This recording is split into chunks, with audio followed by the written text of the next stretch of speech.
Hi. Thank you. Today we have Mayor Sumbul Siddiqui with us, and we are Angry Boba Time podcast. And thank you so much for joining us today. How are you doing? I'm good. Thank you for having me. Yeah. So we have this show because this is Asian American Heritage Month, and then we just kind of want to like talk to you about being a minority woman leader. What has your experiences been? Is what is like unique to your challenges being an Asian American in such a leadership role? Sure. I think about how I'm in this role and how it's really important that I'm not the last person in this role, right? And so we have to make sure that we are making sure it's easy to run or easier and encouraging other women and other Asian Americans to run for office, right? And be in government. The halls of government, they're lonely, right? Mm-hmm. There's not a lot of people who look like us.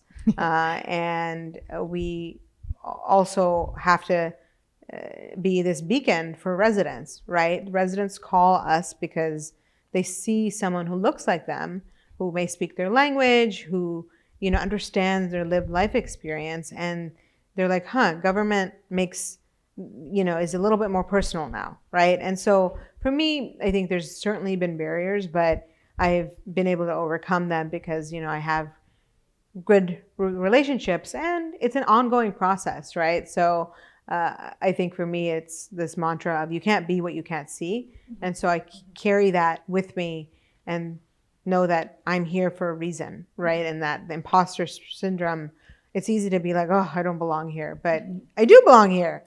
And as do so many others. And so for me, it's about opening up that opportunity for more people to get involved. So you grew up in Cambridge. When you were like a little girl, have you ever imagined yourself like one day I will be like, the president of the United States and also the mayor of Cambridge? That's funny.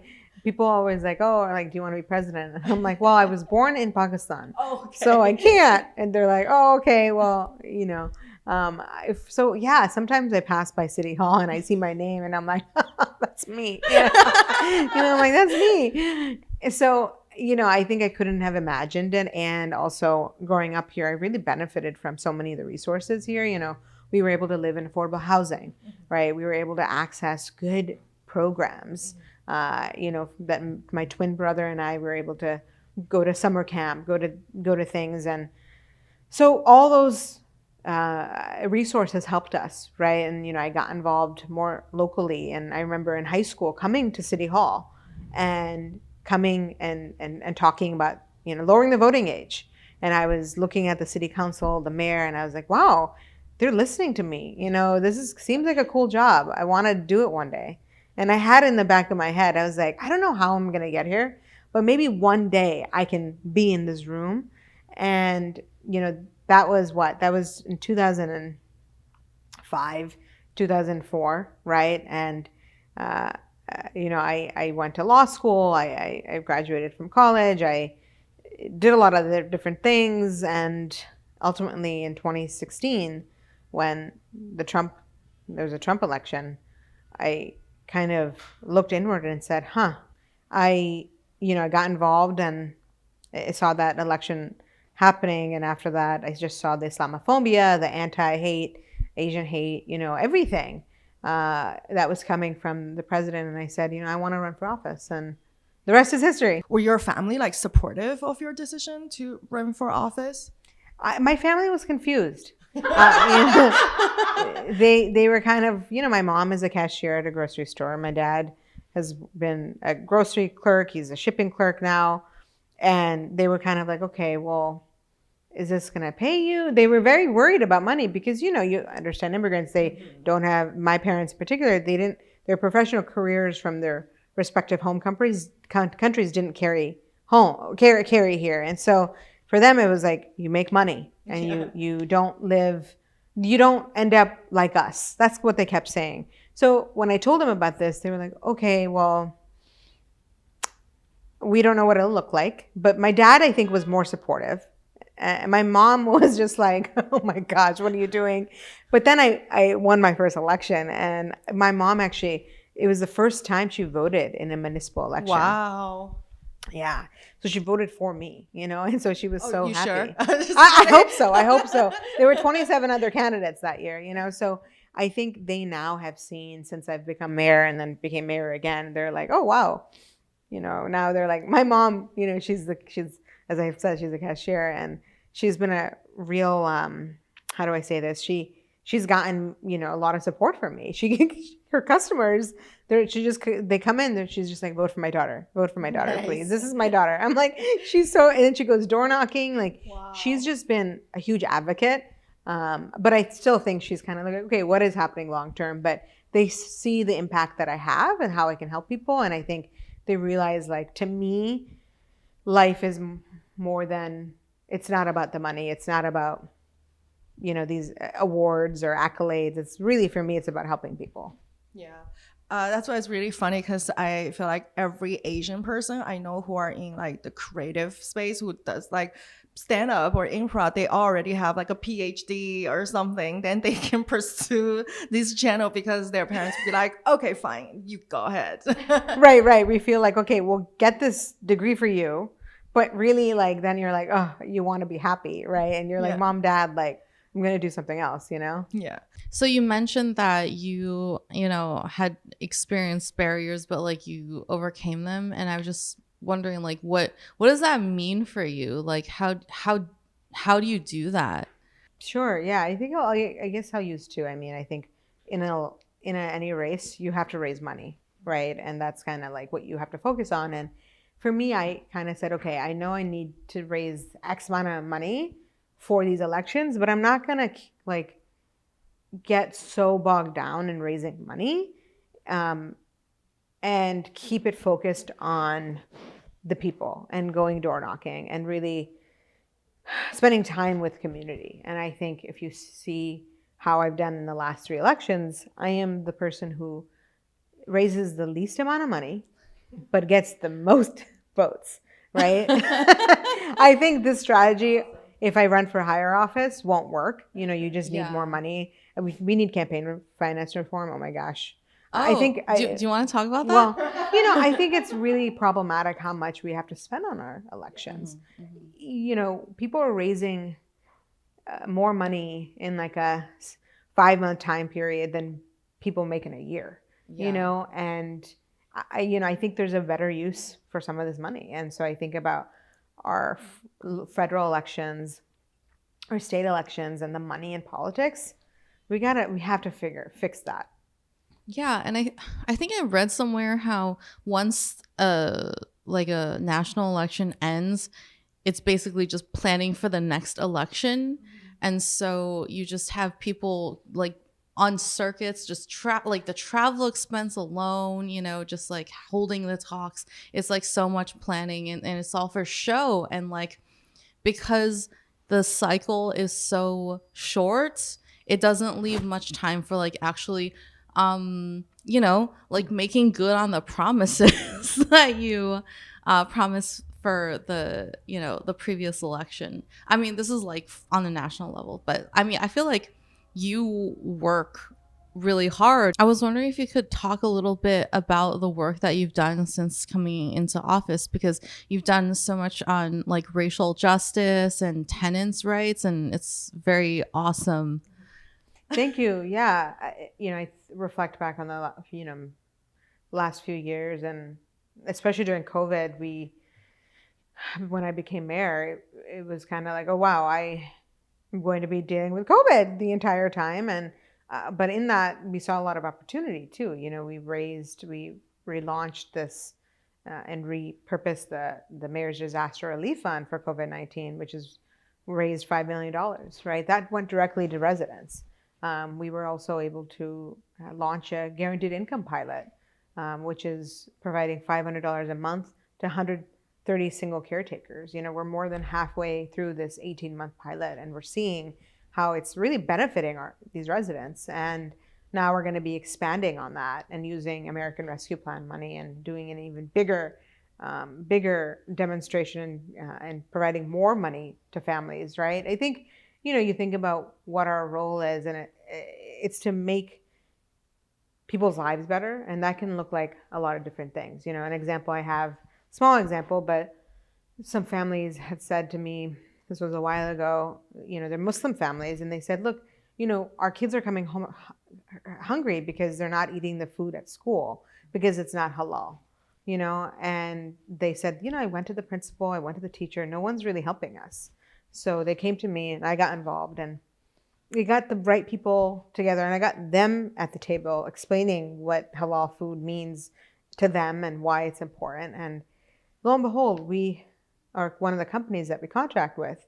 They offered meat that's halal. We could just ask for that meat, you know, and like it was that simple kind of, okay, we can do this. You know, it took a little while, and now we have some more halal options. It's not every day, but it's much more than it used to be. So thinking about, you know, something like that to these larger structural issues, you know, around tenant rights, you know, around, you know, various other topics. So I think I feel lucky that I get to be an advocate, you know?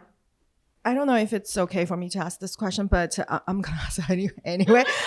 During COVID, we see a lot of like art sort of institutions, and then organization and nonprofit and the people who are in the arts space suffering a lot. And then often America has this culture, is obviously not just Cambridge or even not just Massachusetts, don't have this like culture to support people who are in the arts. Like some country they like give money to artists, sometimes like during COVID and stuff.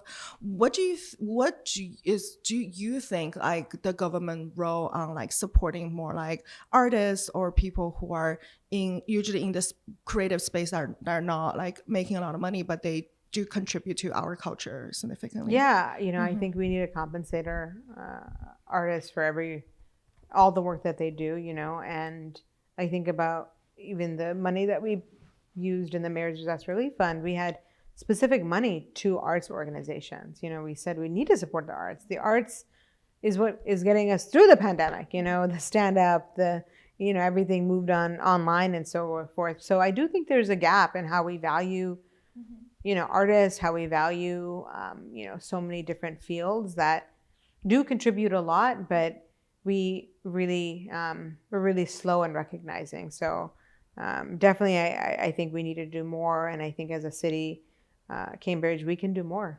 Do you feel like Cambridge is kind of a bubble in terms of like the progressiveness and like willingness to change, and like because you're so successful with a lot of the changes that you've made, like do you feel like it can be you know, done in other communities in Massachusetts and beyond?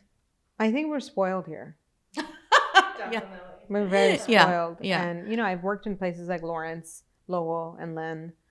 And I think here we've been able to do a lot because we have the resources. And because we have the resources, it's our responsibility to do even more.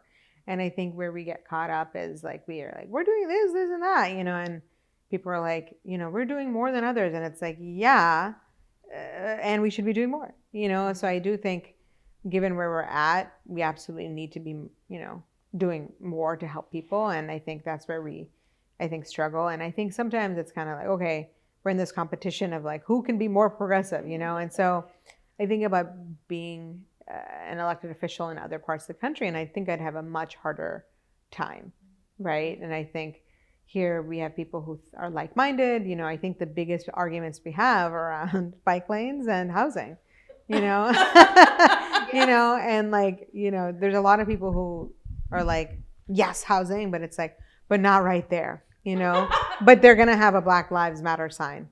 You know, that's controversial to say, but they're going to have signs that say immigrants welcome, Black Lives Matter. But as soon as there's like a development nearby that's going to, you know, harm them in their opinion,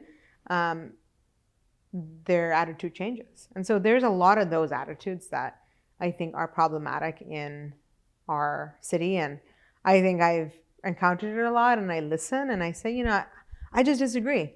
Take care. You know? what kind of response do you usually get after you say I disagree?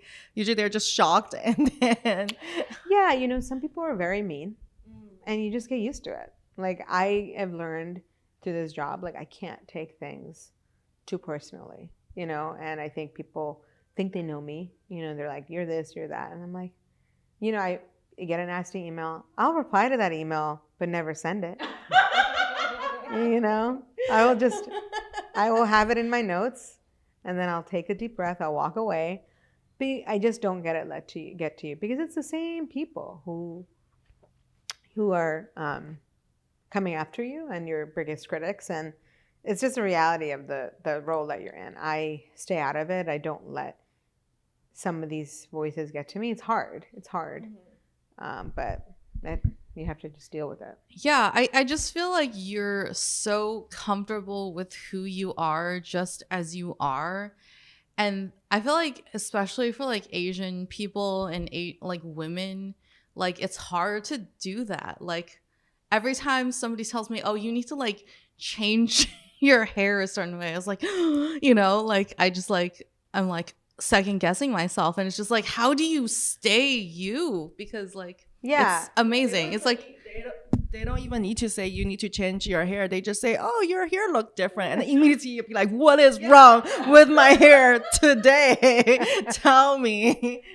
Yeah, you know, I think I'm a work in progress, right? And so I think I still have a way to go, but you know, I think there's some things that I'm just you know, just even this morning someone was like, oh yeah, we've met, you know, and I couldn't remember them. You know, I was like, oh, have we? You know, I like a different politician would be like, oh yes, I do remember. That's not authentic to me. I'm gonna say like, I'm so sorry, like I don't remember meeting you. And maybe that's mean, or maybe that's a little too forward, but I'm not gonna kind of be fake, you know, and just say like, sometimes it's just like they had a mask on, so maybe if they didn't, I would have asked, oh, you know, I probably would have recognized who you were. So that's just like a thing of like, sometimes it's like a work in progress, but it's one of those things where it's day to day. You know, sometimes I feel really positive, and then other times I'm just like, oh, you got to really dig deep and find that courage to be on, you know? it just seems like you have like a very deep well of reserves. Like a deep reservoir of courage. And No, like yes, really sweet. inspiring. I have a lot of good support. You know, I have a great group of friends and relationships, and you know, it's just day by day. Like, what do you do to sort of like get away or refresh yourself? I love TV, so I will watch a lot of TV just by myself and just watch my shows. You know, I'm still watching Grey's Anatomy 20 years later. I think I'm the only one. You know, I'll go on hikes. I'll listen to music. I'll make time for friends and see people. Yeah, I try to just get out and walk. Yeah, so I try to read some memoirs, read some books, just, you know, go on little trips, weekend trips. And I just got back from 2 nights. Well, technically 3 nights in Puerto Rico. Wow. People are like, you just went for that time? I'm like, yeah, but it's exactly what I needed. You know, I went with 2 of my best friends, and we had traveling took a while, but like then we got to spend 2 full days just together. That's worth it, you know? So you have to make time and block off your calendar and make time for those types of things.